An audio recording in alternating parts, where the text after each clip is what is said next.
Good morning আর শুভ রাখি পূর্ণিমার অনেক অনেক অনেক শুভেচ্ছা এবং অভিনন্দন আপনাদের সবাইকে।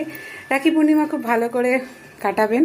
এটা হচ্ছে মেলবন্ধন, শুধুমাত্র ভাই বোনেদের নয়, বন্ধু বান্ধব সবার মধ্যেই।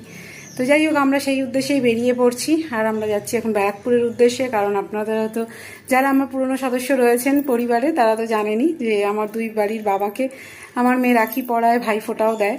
তো আজকে যেহেতু শনিবার পড়েছে, ছুটিও আছে অভিষেকের, ওই জন্য সকাল সকাল রেডি হয়ে বেরিয়ে পড়ছি বাড়ির পুজো টুজো সেরে, যেহেতু আজকে রাখি পূর্ণিমা সমস্ত করে এবার যাচ্ছি। আগে যাব শ্বশুর বাড়ি, সেখানে রাখি টাকি পরিয়ে সকালে ব্রেকফাস্ট করে যাব আমাদের বাড়ি, সেখানে আজকে দুপুরের লাঞ্চ। তারই মাঝে কিন্তু রাস্তায় ছোটো ছোটো প্রচুর কাজ আছে, সেগুলোও সারতে হবে, কারণ আমরা যখনই যাই কাজ নিয়েই বেরোই।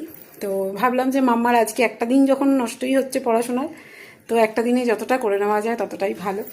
যাই হোক, প্রচুর কাজকর্ম নিয়ে বেরোচ্ছি। আর রাখির জন্য নিয়েছি স্পেশাল তালের বড়া বানিয়ে দুবারির জন্য, কারণ দুবারিতেই তো জানেনই বয়স্ক মানুষরা থাকে, তো তালের বড়া বানিয়ে খেতে একটু ডিফিকাল্ট। তো আমি তো অনেকবারই বানাই, তো সববার তো গিয়ে পৌঁছানো হয় না, সেই জন্য এবার অভিষেককে দিয়ে আনিয়ে নিয়েছিলাম তাল। আমি বলেইছিলাম যে বানিয়ে নিয়ে যাব, কালকে রাত্রিবেলা বানিয়েছি, তো এখন দুবারির জন্য নিয়ে যাচ্ছি। আর সঙ্গে তো রাখির যে মিষ্টি থাকে সেগুলো আছে, রাখি আছে। তো চলুন এবার বেরিয়ে।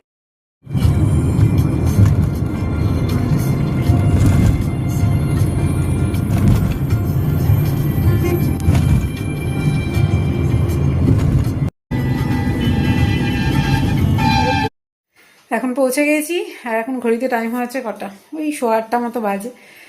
জাস্ট ঢুকলাম, এখন একটু চা খাবো, কারণ আজকে সকালে কিছুই খেয়ে আসিনি। অত সকালে প্রথমত খাওয়ার ইচ্ছে করে না, আর কিছু বানিয়ে খেতে গেলেও সময় লাগবে, লেট হয়ে যাব, ওই জন্য আগে জায়গায় পৌঁছেই নিই তারপর। তো এখন আমার শাশুড়িমা চা বসাচ্ছে, চা খাবো, তারপরে রাখির প্রিপারেশন শুরু হবে। দেখা যাক আজকে জলখাবারে কী আছে, আমি সেগুলো আপনাদের সঙ্গে শেয়ার করব। তো যাক, একটুখানি ফ্রেশ হয়ে নিই, তারপর আবার দেখা।